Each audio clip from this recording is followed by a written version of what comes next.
नमस्कार दोस्तों, कैसे हैं आप सब। आई होप कि आप सब बहुत अच्छे होंगे। ऑफिस से ड्यूटी के बाद आज मैं द्वारका सेक्टर 13 में रामलीला का आयोजन हो रहा था, वहाँ पर गया था। और ये कुछ वीडियोस हैं। ये मेरा दोस्त है अभिषेक, जो कि बुलेट चला रहा है। अभी ये खड़ी कर रहे हैं यहाँ पर द्वारका सेक्टर। बाहर की पार्किंग नहीं थी तो हमने बाहर सड़क पे खड़ी कर दी थी। और बाइक खड़ी करने के बाद, बुलेट खड़ी करने के बाद हम लोग मेले में एंट्री करते हैं। ये मेले के एंट्री का एंट्रेंस पॉइंट है। एंट्रेंस पॉइंट को बड़े अच्छे से सजाया गया था। दशहरा उत्सव बड़े अच्छे तरीके से उसको डेकोरेटेड किया गया था। सुरक्षा की व्यवस्था बहुत थी, पुलिस वाले चारों तरफ थे यहाँ पर। भीड़ आप देख लीजिए कितनी भीड़ है यहाँ पर। आज बहुत भीड़ आई थी मेले में। और सब लोग अपने परिवार के साथ, फैमिली के साथ मेले का जो उत्सव है उसको मनाने के लिए आए हुए थे।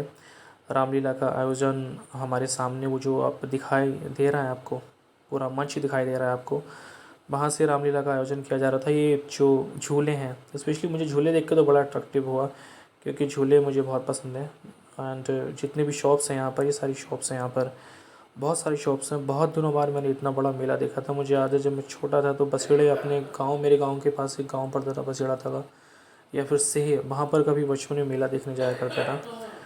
पर जब मैंने यहाँ का मंच देखा और सोचा वहाँ की रामलीला के बारे में, तो एकदम बिल्कुल अलग है। बिल्कुल बहुत छोटे छोटे छोटे गाँव में तो छोटे लेवल पर ही चीज़ें होती हैं, बट कोई नहीं। अपना अपना मनाने का सबका अपना तरीका है, सबका अपना दिल है, अपनी भावनाएं हैं। ये जो सेक्शन है ना झूले वाला, ये मेरा फेवरेट था। जब मैं झूलने के लिए जा रहा था तो अभिषेक मेरे आगे आगे घूम रहा था, बोल रहा था कि यार झूला झूलना है, झूला झूलना है। तो हम दोनों घूमते घूमते पहले तो मेले में यही एनालाइज़ करते रहे कि करना क्या है एग्जैक्टली, क्या देखें क्या ना देखें, क्या करें क्या ना करें, क्योंकि क्राउड बहुत ज़्यादा था, शॉप्स बहुत ज़्यादा थी। और समझ में नहीं आ रहा था। ये जितने भी झूले हैं गोल घूमने वाला, और अभिषेक पहले इसी के पास गया, उसके बाद देखा यहाँ जगह नहीं है तो हम आगे बढ़ गए। यहाँ भी बहुत क्राउड थी। कुल्ली, रबड़ी, फलूदा, मिल्खा वादा, ये सारी शॉप्स थी यहाँ पे। मतलब पिक्चर फुल टू जो बचपन की मेले की वाली पिक्चर होती है ना, वो वाली फीलिंग आ जा रही थी। ये जो झूले हैं, ये गाड़ियाँ हैं, बच्चों के माता पिता उनकी मदद कर रहे हैं। चलो भाई आ जाओ, गाड़ी में बैठते हैं, सवारी करते हैं। जब मैं छोटा था तो मैं तो अकेले जाता था। खैर अभिषेक आगे आगे घूम रहा है। कहीं कुछ अच्छा सा मिल जाए हमें खाने पीने के लिए। पर कोई बात नहीं, ये मेला है, मेले में तरह तरह की दुकानें यहाँ पे बहुत थी। एक चीज़ जो हम दोनों सर्च कर रहे थे वो था झूला। और क्योंकि मेले में भीड़ बहुत ज़्यादा थी तो झूले तक पहुँचने में बहुत टाइम लग रहा था हमें। लाइटें बहुत थी एक तो, सबसे अच्छी तो मुझे वहाँ की लाइटें लगी। लाइटें देख करके तो मुझे बहुत मज़ा आया। ये सामने मेरा आप देख रहे हैं झूला है, गोल झूलने वाला। बहुत बड़ा झूला था, बहुत ऊंचा। कितने सालों बाद मैंने ऐसा झूला देखा दिल्ली के अंदर। पहले भी ज़्यादा रहता हूँ मैं ऐसी जगह पर, लेकिन ये जो झूला था इसका मज़ा ही कुछ और। झूला देख रहे हैं ऊपर जाने वाला, नीचे आने वाला, इसमें मैं एक बार बैठा हूँ और ये बड़ा ख़तरनाक है, बहुत ख़तरनाक झूला है। सबसे ज़्यादा मज़ा तो हमें खैर झूले में आया। वो झूला देख रहे हैं आप सामने, ऊपर नीचे जाने वाला, वो झूला बहुत कमाल का था। मुझे याद है एक बार मैं अमरोहा में उस झूले पे बैठ गया था, मेरी सिट्टी पिट्टी गुम हो गई थी। उसको शोर इतना मचा दिया था कि रोकना पड़ गया था झूला को। इस झूले पर झूलने की जो फ़ीस थी 150 रुपये थी। एक पर पैसेंजर 150 रुपये झूल सकता था।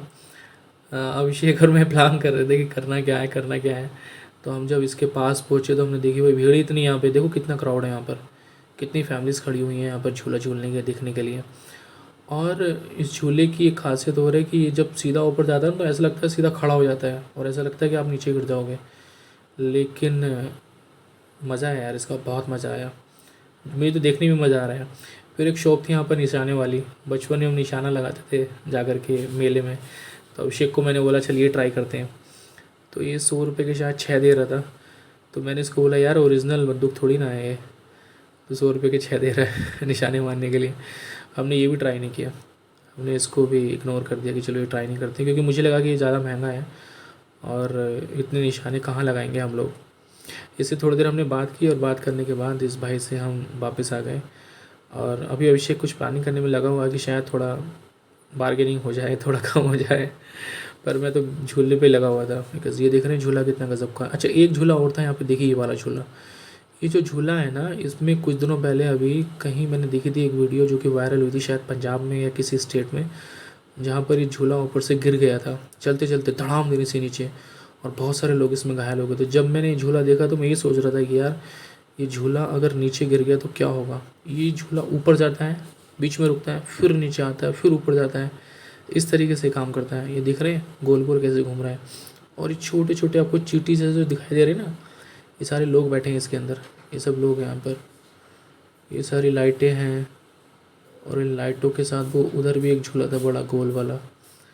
ये वाला झूला अभी आप देखेंगे नीचे आएगा, नीचे आ रहा है, आ रहा है, आ रहा है, कोशिश कर रहा है नीचे आने की। लेकिन ये झूला मुझे बड़ा पसंद आया एक्चुअली, क्योंकि ये झूला जो है देखो आ रहा है अभी, और ये बहुत तेज़ी से आता है नीचे, अचानक से धाम मेरे से नीचे आता है। मैं तो बैठा नहीं, इसको मैंने चूज़ नहीं किया क्योंकि मुझे तो भाई डर लग रहा था इससे, क्योंकि मैंने इंसिडेंट देख लिया था और झूले के जो इंसिडेंट होते हैं बहुत ख़तरनाक रहते हैं। तो इसलिए मैंने तो मना ही कर दिया कि मैं इस पर बैठूंगा नहीं। फिर हम ये प्लान करने लगे गोल वाला। फिर अभिषेक बोल रहा था कि ये ट्राई कर लेते हैं। मैंने कहा नहीं यार, मुझे झूलना ही नहीं है। ये बहुत धीरे धीरे आ रहा है, लेकिन ये तेज़ चलता है, शायद अभी बंद होने वाला होगा, इसलिए धीमे धीमे आ रहा है। सामने गोल वाला झूला वो धीरे चल रहा है। हॉन्टेड हाउस भी था। इन सब के बाद हम वापस आ गए रामलीला के मंच पर। ये रामलीला का मंच है। मंच पर जितने भी कलाकार थे उनकी प्रस्तुति समाप्त होने के बाद उनको सम्मानित किया जा रहा था। हर रामलीला मंच अपने कलाकारों को सम्मानित करती है, उन्हीं के सम्मान में सभा रखी गई थी। और रावण दहन के बाद जितने भी लोग थे वहाँ पर, दर्शक आए थे, वो सब लगभग धीरे धीरे जा ही रहे थे। लेकिन जितने भी लोग यहाँ थे जिन्होंने पार्टिसिपेट किया था, जिन्होंने कलाकारी की थी, जिन्होंने कुछ ना कुछ रोल किए थे, उसके हिसाब से उनको सम्मान दिया जा रहा था। ये वापस से दुकानें हैं यहाँ पर और ये एग्ज़िट पॉइंट है यहाँ पर। झूला फाइनली हमने नहीं झूला, मैंने अभिषेक ने मंच से प्रस्तुति देते हुए कुछ लोग जो कि मंच का समापन हो चुका है, उसके बाद एक दूसरे के साथ फ़ोटोज़ लेते हुए, सेल्फीज़ लेते हुए, बिकॉज़ यादें रह जाती हैं हर साल की। अगले साल फिर से रामलीला मंच का आयोजन किया जाएगा। और ये सब ख़त्म करने के बाद यहाँ पर एक मॉल भी पड़ती है द्वारका सेक्टर 14 में। मैं और अभिषेक दोनों वहाँ पर मॉल में चले गए और मॉल का एक सेक्शन हमें बहुत ज़्यादा पसंद है। अभिषेक है और ये कोशिश कर रहा था कि किसी तरीके से पानी में डूब जाऊँ लेकिन ऐसा नहीं हो पाया। इस मॉल की सबसे बड़ी खासियत मुझे यही लगती है कि यहाँ पर एक फव्वारा है जहाँ पर बच्चे और बूढ़े जितने भी लोग, ये देखिए सामने मेरा फव्वारा, ये जो फव्वारा है इसमें आप आराम से आ सकते हैं, एंजॉय कर सकते हैं बच्चों के साथ, बड़ों के साथ, महिलाओं के साथ। इस फव्वारे में अचानक से पानी निकलता है और पानी निकल करके ऊपर की ओर जाता है और फिर सबको भिगो देता है। मतलब ऐसा समझ सकते हैं कि आप जैसे स्विमिंग पूल हो, बाथ टब हो, पानी हो, तो जिसको पानी के साथ खेलने में मज़ा आता है यहाँ पर आ सकता है और इस वाटर को एंजॉय कर सकता है। आई होप कि आपको ये व्लॉग ज़रूर पसंद आया होगा। Thank you so